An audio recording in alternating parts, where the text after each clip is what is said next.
Erkakka sevgi vahshiyatda kerak emas. Erkakni sevmang. Tushunyapsizlarmi? Erkak kishi sevgiga muhtoj bo'lmaydi hech qachon. Lekin ayol kishini faqat sevish kerak. Sevgini darajasini oshirib borish kerak, foizini oshirib borish kerak. Nima uchun? Eshiting, keltirib beraman. Agar ayolini sevadigan bo'lsa, oila 100% oila bo'ladi, baxtli oila bo'ladi.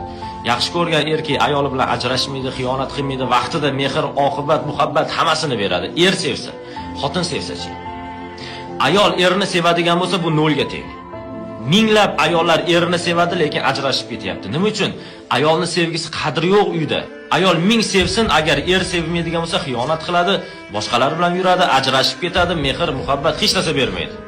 Shuning uchun erkak kishini faqat tushunish kerak, ayolni esa sevish kerak. Sevganda ham yomon sevish kerak. Tushuninglar, shu qachag'ini chiqarib tashlab sevish kerak ayolni. Lekin erkak kishini iloji boricha bor kuchinglar bilan tushuninglar, uni kayfiyatini, sharoitini, ishlarini, vaziyatini, ichidan nima o'tayotganini his qiling. Unga injiqlik, qaysarlik, unga sog'indim, yaxshi ko'raman, qachon kelasan, nima qilyapsan kerak emas.